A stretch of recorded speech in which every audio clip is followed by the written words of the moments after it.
The movement was begun by a scientist who discovered, quite by accident, these signals being sent. Please understand, they are safe as long as they are not discovered. They want their weapon. Look out for Charlie. I want that son of a bitch dead. I want him dead.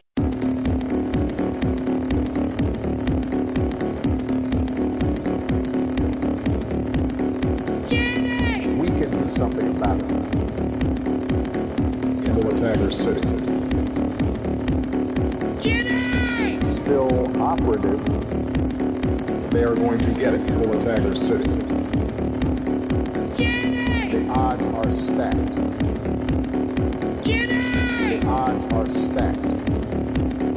The odds are stacked. We'll attack our city. We'll attack our city. The odds are stacked. We'll attack our city. The odds are stacked. May formally be free. The odds are stacked. We can do something about it. We can do something about it. We can do something about it. We'll attack our city. Jenny! 315 and 314 for a shooting at Century Theaters, 14300 East Alameda Avenue. They're saying somebody's shooting in the auditorium. Now all available units respond to the theater. Somebody is still shooting inside theater number 9 for an employee. Lincoln 25, give me cops on the back side of it also.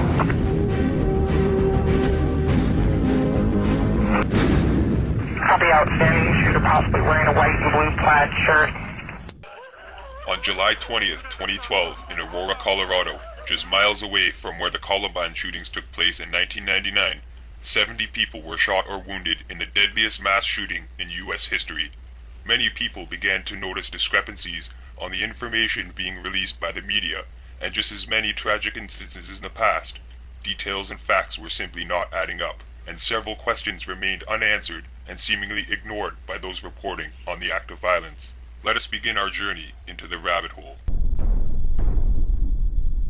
Was there one or two people involved in this? I've heard that you believe there might have been two, not just one. From what I saw prior, before the gunman walking in, acted out, it seemed like there were two. But I couldn't speculate because I did not know what happened after that. Did you tell someone, I think you told one of our producers that the person you saw going out of the theater to get and come back, whoever came back in, the one who went out had a goatee. Yeah. Go ahead. That's right, yeah. Prior to the movie even starting, when I came and got my seat at the theater, a guy walked in into the auditorium after me, sat into the very first right row, and got a phone call. Took his phone call towards the emergency exit, not the lobby, and had his foot propped open by the door. It seemed like he was making gestures of trying to find somebody or trying to have somebody come to his location to where he currently was.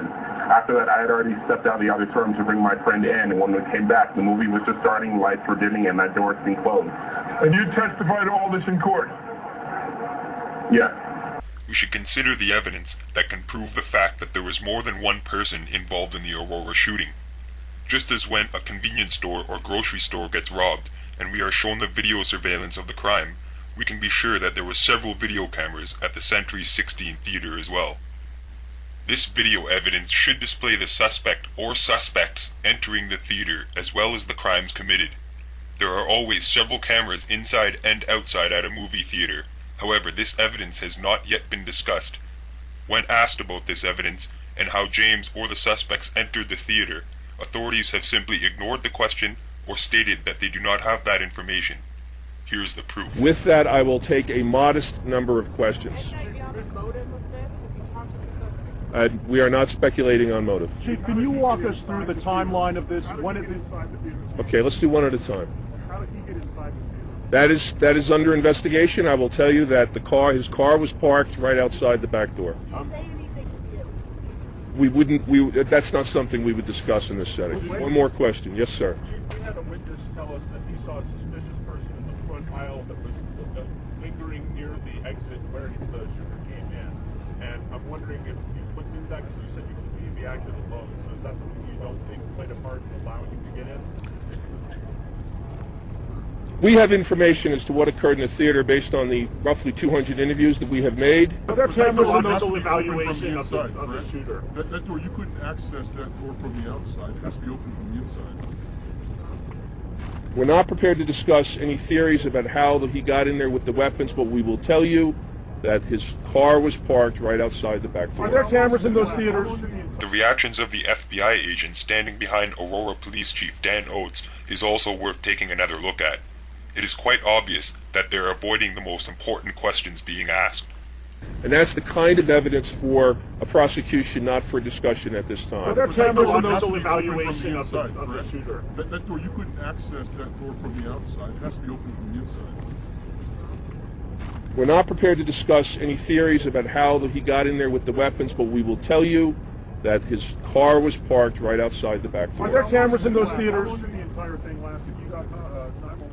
We're going to look at this debate from two angles. Tonight, part one, the questions the national media aren't asking. Police say 24-year-old James Holmes went into that theater in Aurora, Colorado. He was dressed in black, wearing a tactical helmet, vest, and leggings, as well as throat and groin protectors. The question being asked, how could he be allowed to buy those guns legally in Colorado? The question not being asked, how does an unemployed graduate student afford to buy them? Which brings us to our next question. As you know, police say that Holmes rigged his apartment with an incredibly complicated maze of firebombs.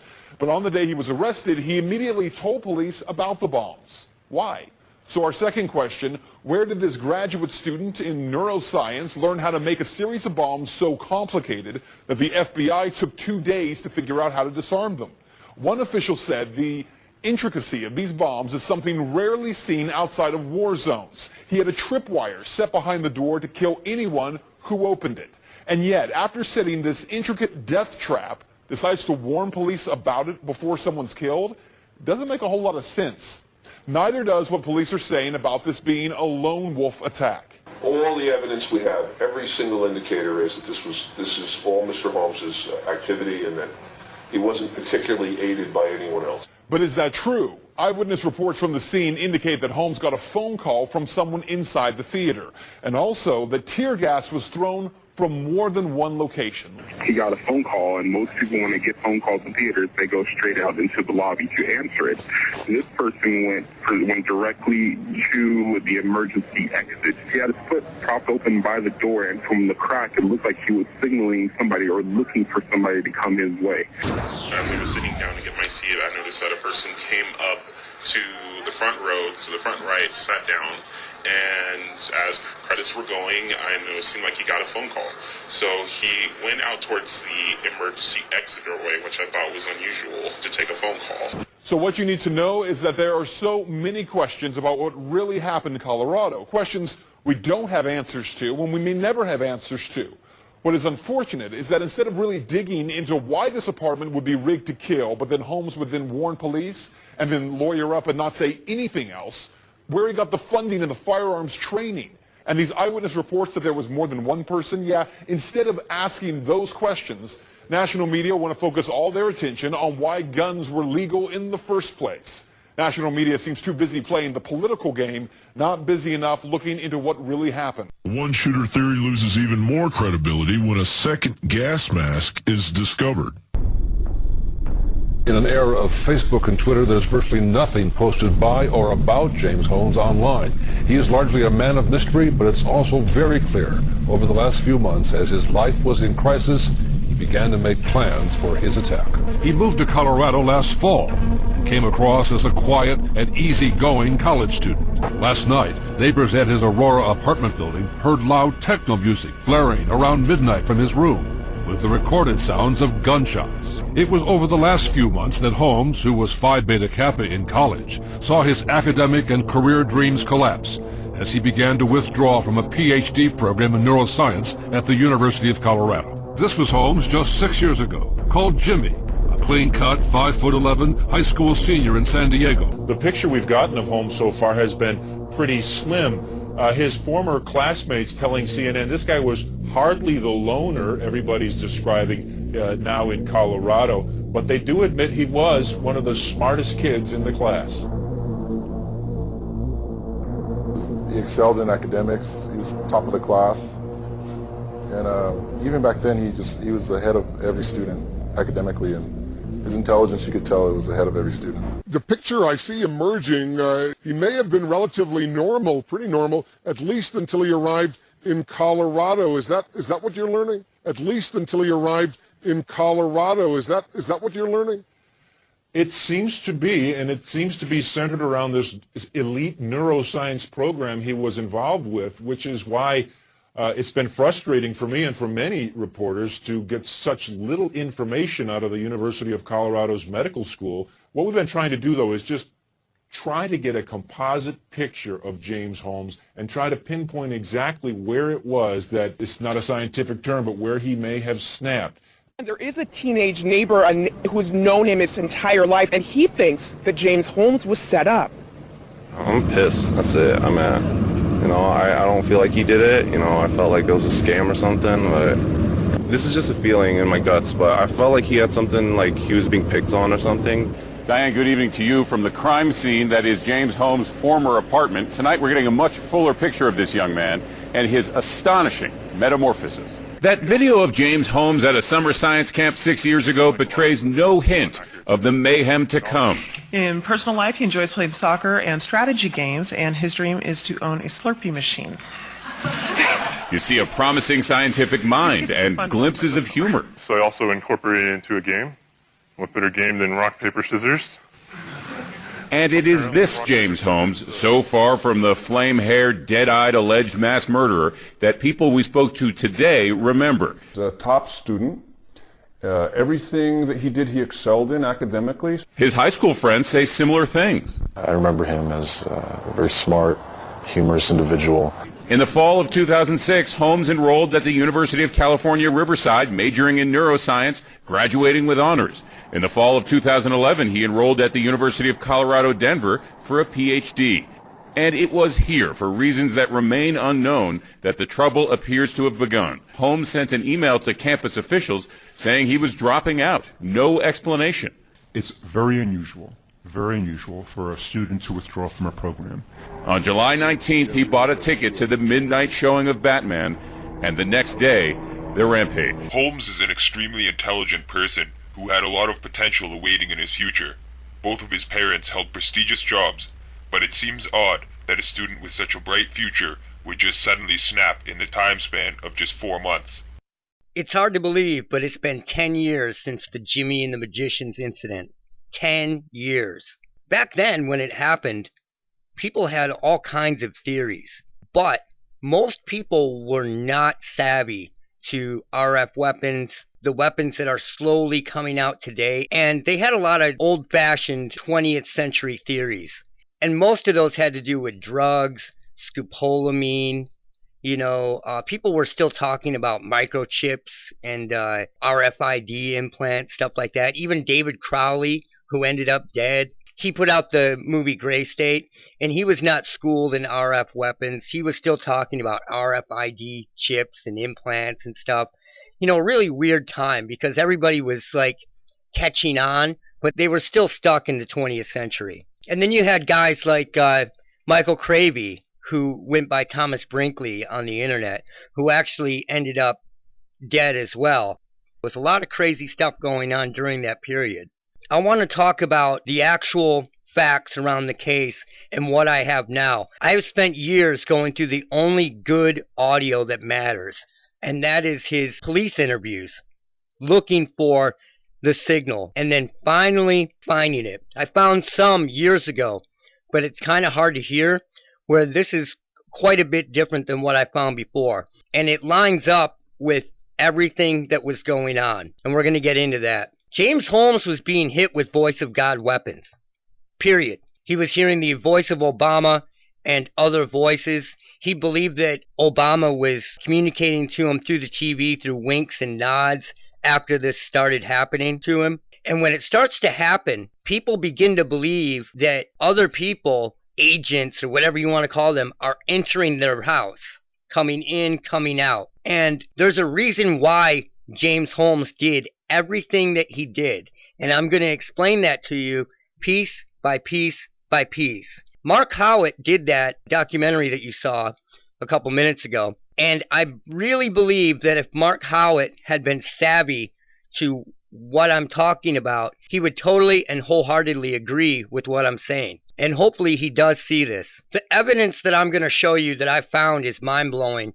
But first, I want to talk about his apartment. You have low IQ people interpreting what a high IQ person says and does. And that's a problem, especially when that person may have a motive to manipulate information. So let's check out James Holmes' apartment, and I want to go through some stuff. These are some of the booby traps that he had rigged up.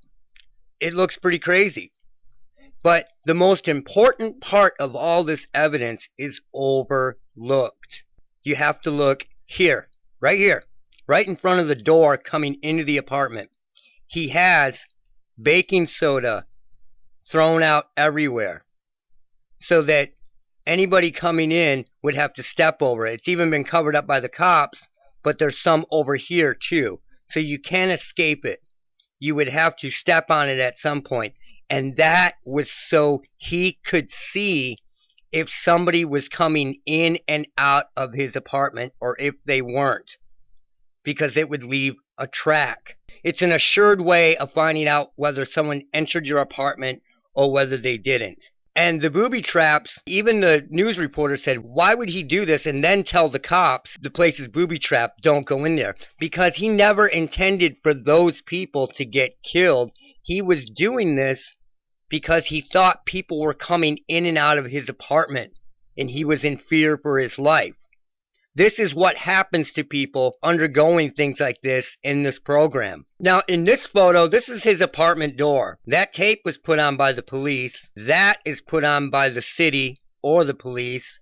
And this lock has been put on by the police.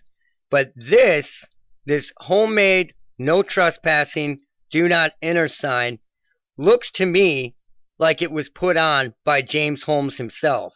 I can't say for sure, but it's made out of two manila folders, and it says no trespassing, do not enter. I believe that this was put on by James Holmes, but I'm not positive. This is the only part of this that I'm not positive about. The FBI allegedly had to blow up the top of his fridge because he had an antenna hooked up here. It was a radio antenna designed to interact with something, we can't tell now, and set off the bombs. So this had something to do with people entering his apartment, not killing random people. This is a prime example of parallel construction. The James Holmes case is the best example of parallel construction. You go do something, you buy a gun, they parallel construct a reality along that based on you buying the gun. Parallel construction is completely subverted in the 21st century. But James Holmes 100% believed that people were entering his apartment, and that's why the baking soda is there. Since he was on the second floor, he only had to do there, and if he was smart, they probably found baking soda underneath the attic entrance as well, coming in if there was one, and that would be all he needed. He didn't have to do around the windows. So he just needed the front door and around the attic entrance, if it existed, to tell if people were entering his apartment or not. But like I said, we don't have photos of around his attic. Most second story or top level apartments do have an attic entrance. So the question that Fox News guy asked, why would James Holmes totally rig up his apartment and then tell the police about it? Because it wasn't intended for the police. He thought people were entering his house, going in, going out, doing things to his house. Because people will find rips in their clothes, really weird things moved. For example, here, like someone could take your crock pot and move it from the counter to the middle of the floor, just to let you know that they've been in the house and make you paranoid. A lot of people that deal with this kind of stuff have dealt with things like that in the past.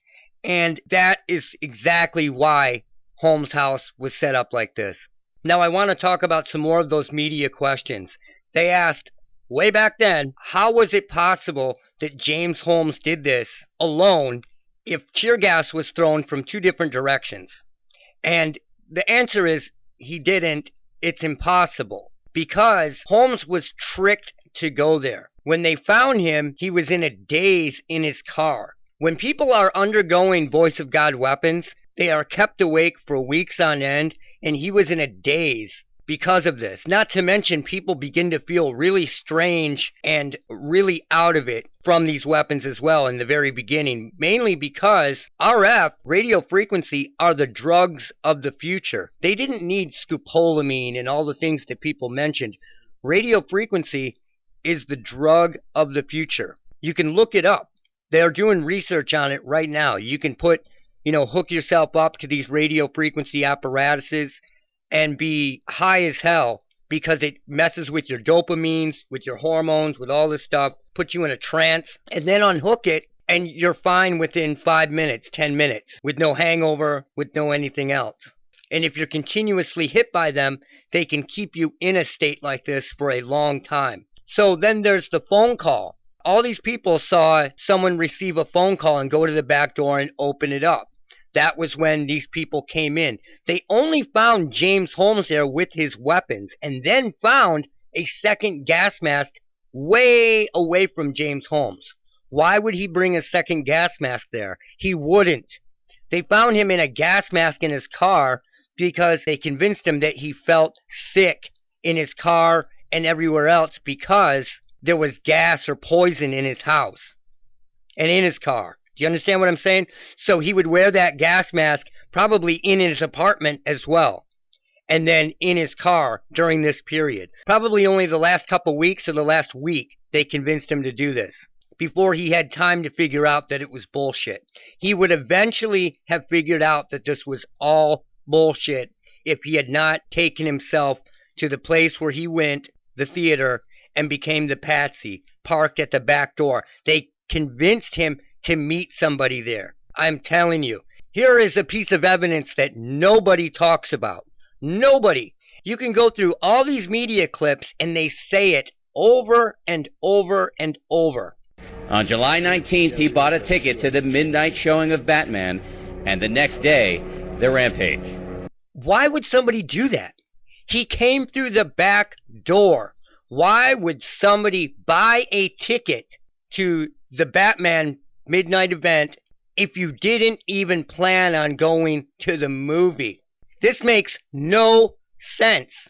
So he bought a ticket to go to this movie, even though he planned on going through the back door, not attending the movie, and shooting a bunch of people and sitting in his car. It makes absolutely no sense, and nobody talks about this. He bought a ticket. This is parallel construction, and that is how parallel construction works. They know you're going to go there. They know you're going to be there. Maybe he bought it a while back and then couldn't go because he was hit with these weapons afterwards, and then they convinced him to show up in the back somehow. Either way, the ticket was bought. It makes no sense. Think about it. Seriously think about it. Multiple people saw somebody go to the back door and let somebody in. Let people in. At least open up that back door. And that's what happened. Multiple people saw it. He was just in the car. No one ever saw James Holmes in that movie theater. The entire night. Nobody. And you get these people that leave comments on videos saying, dude, my friend's cousin's brother's cousin was hurt there, and it's real. No one's saying it isn't real, dude. What they're saying is that this was some type of operation that was going down. This was parallel construction. Parallel construction was used on James Holmes. It would be like me buying a ticket to the knife show at the Walla Walla, Washington Trading Festival, pre-ordering this ticket, and then showing up and someone dressed like me stabs somebody and then, disappears. And all of a sudden I'm blamed for it because I had this ticket to the Walla Walla, Washington Knife Trading Festival. That is how this works. And it's still working to this day. It's just getting more advanced. I can tell you 100% fact that there is a bewilderment period to all people who are hit with these weapons. A serious bewilderment stage. And when the artificial tinnitus starts, every one of these people get artificial tinnitus before it starts. And then it turns into voices. And if these voices start telling them that they're government agents, that it's coming from the TV or it's Obama's Secret Service or whatever, people are going to believe them because the technology is so bewildering. The first stage, people start tearing things apart in their house looking for it. Then they'll knock holes in the walls, thinking it's in the walls because a lot of times it sounds like it's coming from the walls. They'll do all these things in an attempt to find the technology, not realizing that it isn't right next to them. It's nowhere close to them.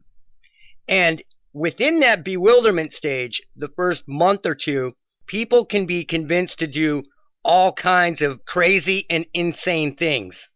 They will tell them, you need to drive here, or go here and we will stop, or go here and we will convince the people doing this, the other guys, to stop hitting you with this weapon. There's a myriad of different tricks that they do to these people. They told one guy that in Canada that the census wasn't completed and he needed to finish the census for them. And he went out and did it. I mean, they get people to do almost anything. They just want to see what they can get you to do.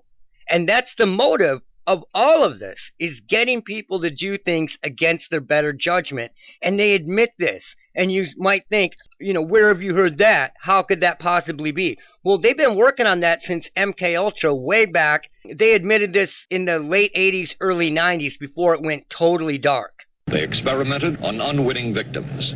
The goal remained the same. The aim is controlling an individual to the point where he will do our bidding against his will, and even against such fundamental laws of nature as self-preservation. So they get these people to do things against their better judgment, and that's exactly what they did to James Holmes. It's always good cop, bad cop. This was a mistake. Our guys, thought you were a bad guy. It turns out that you're not a bad guy. Load up your guns and the things you bought and meet us behind the movie theater at midnight, and we will straighten all of this out, Jimmy. That's something like they would tell him. And then the other guy would be saying, no, he's a bad guy. I know it. I've got blah, blah, blah, blah, blah. And then they entrap him into going to a place like this. This is how it happens. I am telling you 100%. I have heard these types of stories hundreds and hundreds and hundreds of times. Thousands. And then afterward, thanks to parallel construction, everything looks perfect. It is perfect. But the witnesses see more than one person operating in this whole thing. And besides that, they lock these movie theaters up solid so that people can't just slip through the back door and get in. So he bought a ticket, but he didn't come through the front door. He came through the back. So how did he get in? Somebody opened up the door and did the operation with him sitting there. He was out of his mind, even in court. Ordinarily, individuals are entitled to bail. Given the nature of the charges, you are currently being held on a no bond hold. And stay away from any other location the victims are likely to be found.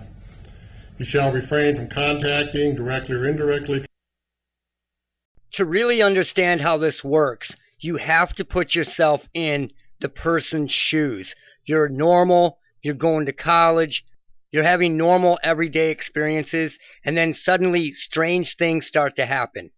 It looks like people are coming in and out of your apartment. Then your ears begin to ring. And this artificial tinnitus gets louder and louder and eventually starts morphing into voices harassing you, telling you things. They're kept awake for weeks on end.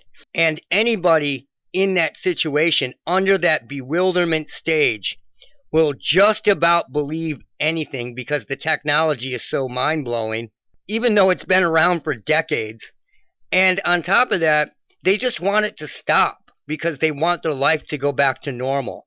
Here, you can see that he was doing something around the TV, and he was messing with the wiring here. And there's a lot of red flags here. I wish they would have had better photos of the TV area itself. people that are under the bewilderment stage of these weapons will do just about anything to get it to quit. And they'll almost believe anything. They'll say, we're sending someone up to kill you right now. They'll start looking around because they're terrified. They are terrified. You have to understand that. In fact, all the illusions and magic tricks and imagery that you see in the James Holmes case is easily explainable if you understand how these weapons work and what they do to the subject. Generally, after 3-4 months, a subject will begin to understand that it is all an illusion. Most do. Some get stuck in it. But most people begin to understand over different periods of time that this is all an illusion and it's just bullshit, because none of it ever comes true. But that first 2-3 months can be really bad for people. You know, what they probably started doing was making him paranoid over the first 3 months, and then the last month getting heavier and heavier, with the heaviest being the last 2 weeks. And that's why I want to get into some of the heavier evidence that I found that is totally irrefutable. And when you hear it, it's really crazy, because you can tell that the operation would be going on throughout the police interviews and the court cases, because what they were trying to do was get him to say and do crazy things that would make him sound crazier. And when you have low IQ people interpreting what people are saying, you get all this misinformation. There's misinformation out there that says James Holmes said he would kill again if he was let out, or some shit like that. And when you listen to what he's saying, he's actually saying that the prison separates him because they treat him as a murderer, and if you murder somebody, you would probably do it again. He's describing their point of view, their rationale, and where they're coming from. But these low IQ tards take it to a totally different level and a totally different meaning, and they don't even understand what he's saying. So you can't believe any of that information that's out there. His notebook somehow showed up in his college shrink's mail, and it's absolutely ludicrous, the whole idea. But what you see inside the notebook, most of it is game stuff that they don't understand, that they're taking as kills and other stuff, and totally taking these role-playing games out of proportion. Here's a note to his mom, sister, and his dad. And, you know, they take that as the goodbye note to Goober, Chrissy. It looks like a note that he left on his table at some point. Love yous. You know, this is how these people read into things afterwards, and lots of people do it. There are even people in the community that understand these weapons that overread into things. It's ludicrous. But the important part is symptoms attributed to self-diagnosis. Catatonia, developed recently, often lasts for 3 to 5 hours in the middle of the day. He's trying to diagnose himself. If present in the morning, I know it isn't particularly bad. I goad myself to move by thinking, get up, you must get up. Excessive fatigue, present since beginning of undergraduate studies. Can move, but typically need to lie down for 1 hour. Excessive fatigue. These are all symptoms of these weapons being used on you. Isolationism.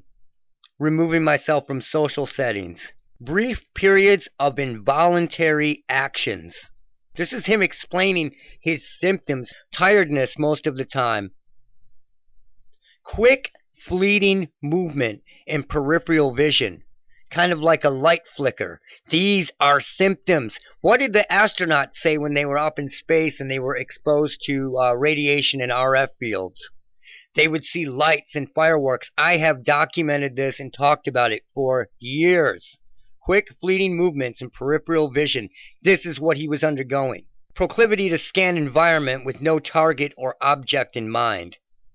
And what it says here is actually pretty funny. It says, typically occurs alongside apathy in boring situation when someone is giving a presentation or otherwise rambling about something information. I don't really think that's a symptom. I think he was bored. Reoccurring return to mirror to look at appearance. concern with teeth, concern with nose, often drippy, a leaky something. This is a sinus infection that I've talked about over and over and over. This affects your sinuses. This weapon affects your sinuses. Concern with ears. If you understand these weapons, how they work and what they do, everything that he talks about in this is totally and perfectly explainable. And the proof that I have that he was hit with these audio weapons is indisputable now. Difficulty in concentration or focusing on anything longer than 15 minutes. Well, that's going to be a problem for someone who was involved with neuroscience. Odd sense of self. Can't fall asleep. See, everything that I talked about, I just found this recently. And everything that I talked about before lines up with what he is describing. These are his symptoms. This one is very, very important. Random, no apparent cause, stabbing back pain. More typically as throbbing, only lower back pain. Think about that. Every male that I know of that has gone through this type of weapon has dealt with random, no apparent stabbing back pain. Sometimes crippling them. He wrote his symptoms out, and they were right here for us to analyze. This is what Myron May went through. This is what Aaron Alexis went through. This is what thousands of people have gone through that have dealt with these weapons. Because what people don't realize is it's mostly AI. It's mostly machine doing this. People don't have to be doing this to you. Here's another one. Sometimes my legs and arms will twitch involuntarily. Much more common is having to adjust sleeping position 10 times a night because of physical discomfort. That is a common symptom. And it's funny that a neuroscientist was trying to figure out that a neuro weapon and audio weapon was being used on him. But the neuro weapons were being used on him, it seems, for quite a few years. By his notes and what he's talked about, it seems to have upped in intensity up until the point of this event happening.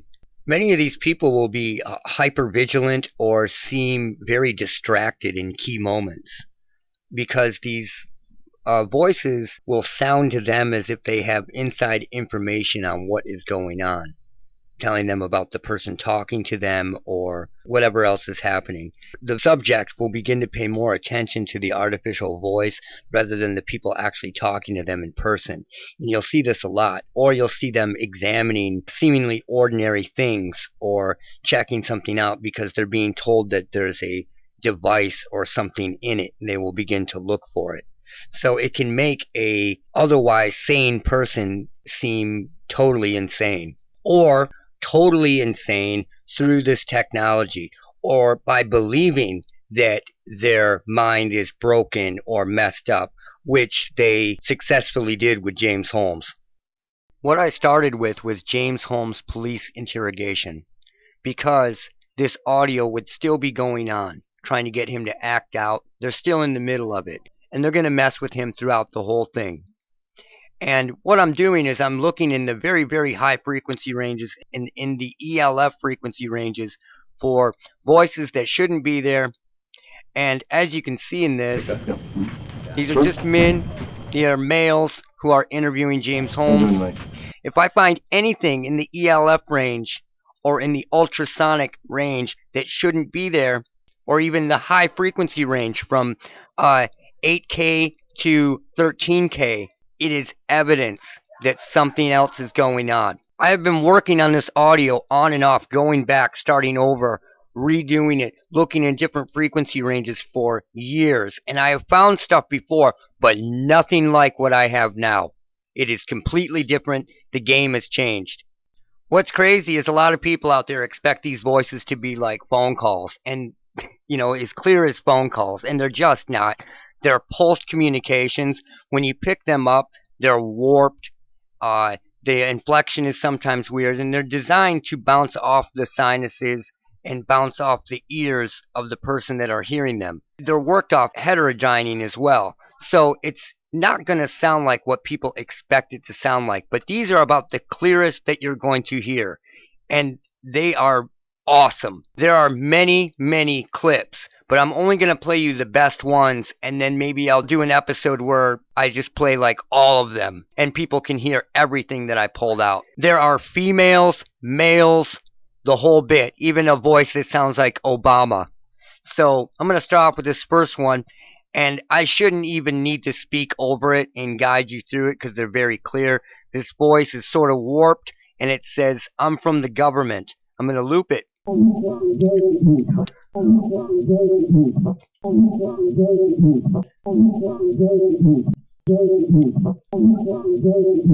from the government. And that's exactly the kind of stuff that they were telling James Holmes.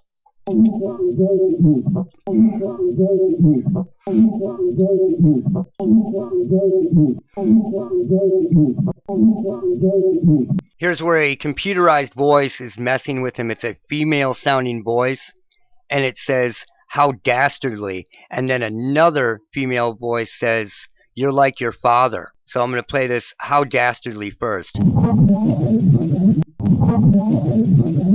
If you notice, there are no females, because people will try to make up stuff. There are no females in that interrogation room, not to mention that this was in the ELF and higher frequency ranges. So, "How dastardly." I'll loop it.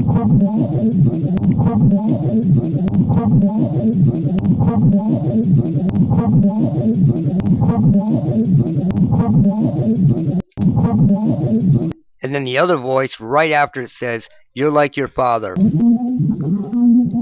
But it's more warped. It says, "You're like your father."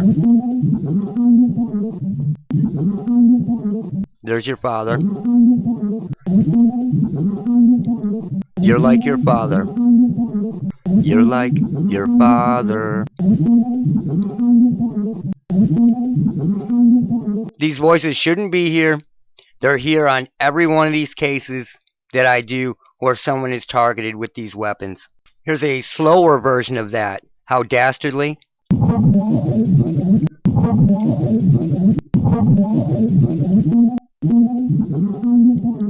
You're like your father. All recordings leave evidence. All recordings. Even if you can't hear it on initial playback, you just have to be able to pull it out.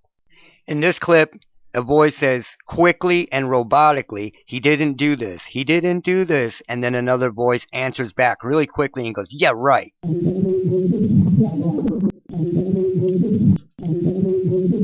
That's "He didn't do this.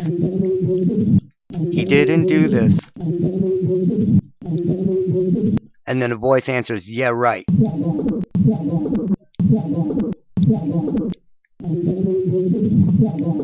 Pretty crazy. This piece of evidence isn't clear, but it proves that it's a system repeating things. Listen here. You're going to hear a mumbled voice say something, and it says something "everyone." Check it out.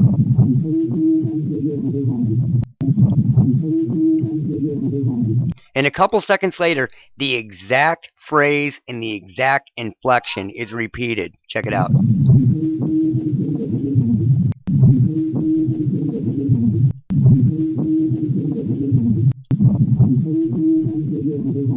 So it's a system repeating. It's not people talking and repeating the exact same thing in the exact same reflection a couple of seconds later. This is a system operating. This one is a huge piece of evidence. A female voice here says, "Tell them it was a black op." She says, "Tell them it was a black op." Very sing-songy. Black op. There's black op. A black op. Tell them it was a black op. And then another voice comes in, a male, and says they won't believe him. Now I'm going to play you a boosted version of that. So the female voice says, "Tell them it was a black op." They want to get him to say things that are ridiculous. Tell them it was a black op. And then the other voice, good cop, bad cop, says they won't believe him. Now the female is a little harder to understand, but the male voice is totally easy to understand. They won't believe him.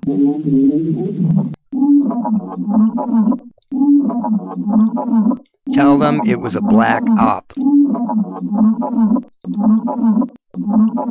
A black op. They won't believe him. And then it rambles on here. They're rubbing it in his face. Totally and completely rubbing it in his face. Here's a voice messing with him, and it says, I think he got arrested.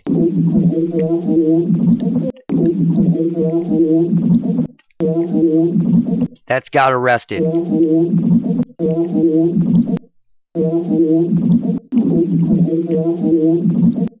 Think he got arrested. They know he got arrested. He was set up to get arrested. This is a warped voice that says he had to hurt someone. He had to hurt someone.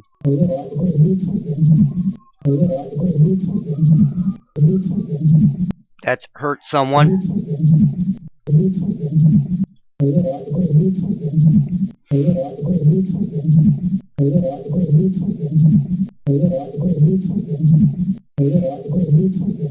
He had to hurt someone. You have to realize that these clips are all part of a larger conversation that is messing with him, interacting with him, and messing with him. And this one is very interesting because it resembles a lot of stuff that Timothy McVeigh believed, that other people believe.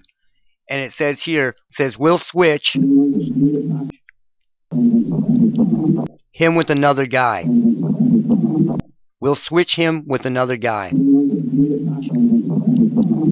And then after that it says, he looks a lot like him.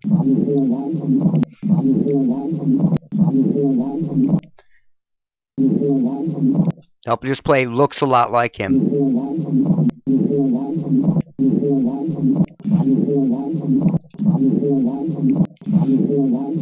So it says we'll switch him with another guy, and then it looks a lot like you.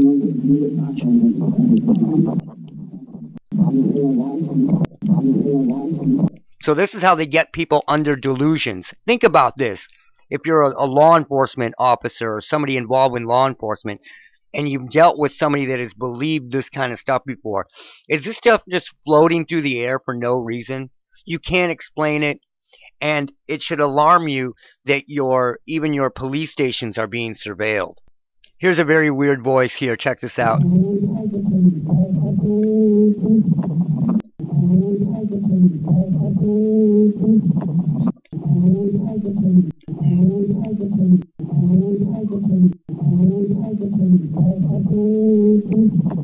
What is this doing in a police interview? Ask yourself this, because it shouldn't be there, especially in these frequency ranges. It should not be there.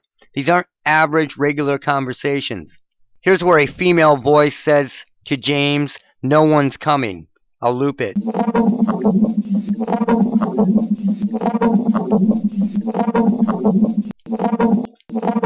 No one coming. No one's coming. So they take away your hope, then they give you more hope, then they take that hope away, and it's an emotional roller coaster of being told that, just for example, the government's going to break you out and put an imposter in there. And, when you're dealing with all this crazy voices and stuff like that, people tend to believe it. Think about this stuff. Think about this stuff if you're an LEO. Okay, this one you have to be careful of because there's a female voice over the male-sounding voice here. There's a male voice below and a female voice above. So it says, the male voice says, they confirmed with his bank account.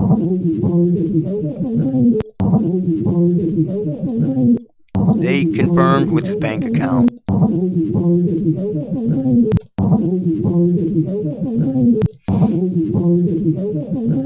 Should not be there. They're talking about his bank account, talking about everything that had to do with this case. Now this one is especially alarming because they were probably telling him that the cops were doing this or that somebody was doing it before it happened. But it says they gave him LSD. I'm just going to loop it. You'll hear it. If you can't hear it, get your ears checked.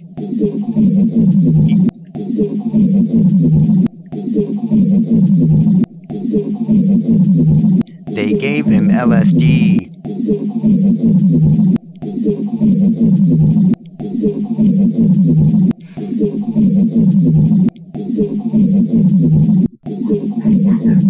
So it's all there.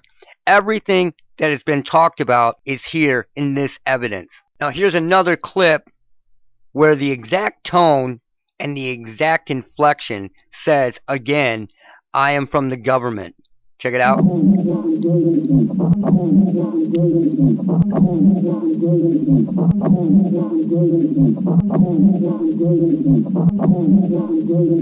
It says, I am from the government. There is no debating that. So who was telling him he was from the government, and why is this in a police station? You have to ask yourself these questions. The way this operates is totally different than how a lot of people think. And these victims get driven to do crazy things. They'll lash out, they'll say things and do things, and people can't understand because the subject is being manipulated by these weapons. This voice says, we can't save you. Now, this gets mentioned in almost all of these operations, these same words. It's so weird. But here we go. Here are some very warped voices in the beginning talking. And then this. It says, everything's sloppy. So they bring this sloppy thing up in like all of them. I found this in the incident in New Zealand video and all kinds of different evidence. In these certain ones, sloppy is brought up. Probably because they are sloppy. Here are more good cop, bad cop tactics. In this one, it's warped. At the beginning, it says he's bummed, and then it says you murdered kids.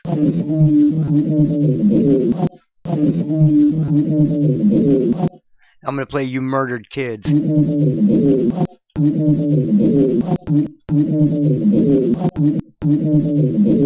He's bummed you murdered kids.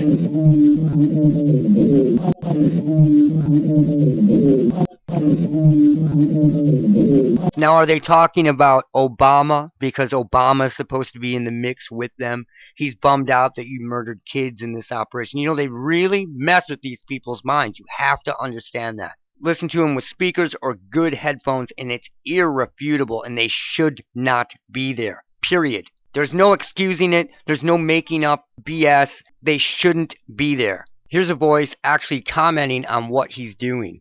And it says he's talking to detectives. He's talking to detectives. Now let's play a couple versions of that. He's talking to detectives.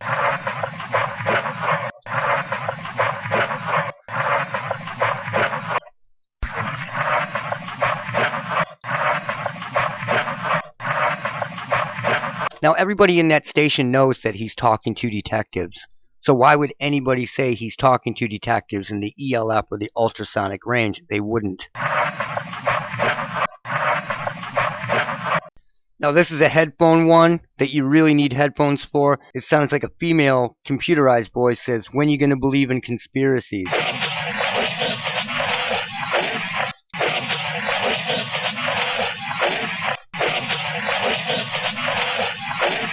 When you gonna believe in conspiracies? Here's a different version of that. Hey, James.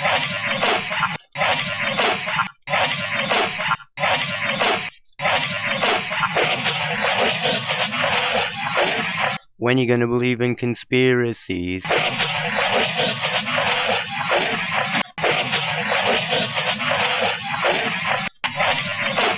Hey, James, when you gonna believe in conspiracies? This deep voice, sort of guttural, it says, it looks like he's falling asleep. Looks like he's falling asleep.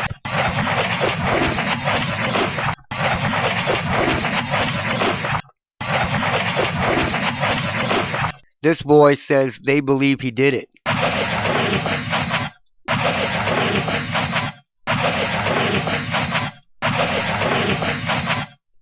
So if you can't hear that, put on headphones, put it on good speakers, and it will jump right out. Your ears have to acclimate to this. Just like the hearers of these weapons, their ears have to acclimate to this. They believe he did it.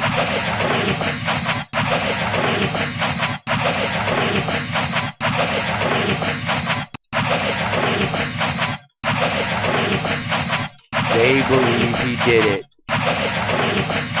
Here's another example of them messing with people. This voice says quickly, it jumps in and it goes, "Is he going home?" Check it out.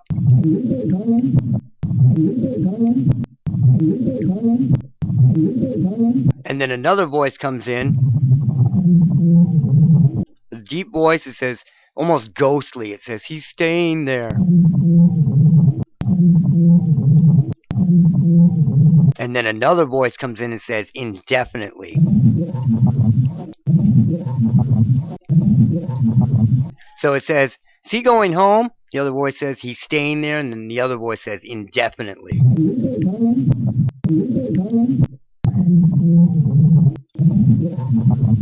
So there you go. And when you've got evidence like they gave him LSD,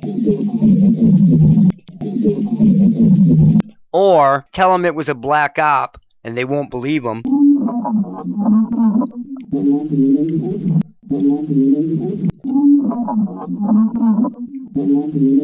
you don't need much else. The James Holmes Aurora event was 100% a neurological weapon and a voice of God weapon operation. It was all based on that, coupled with parallel construction. And with that hit of reality, I'm out of here. Look out for Charlie. That's it for now. Look out for Charlie. Oh, man. I like this kid. This fucking guy's crazy. Look out for Charlie. I want that son of a bitch dead. I want him dead.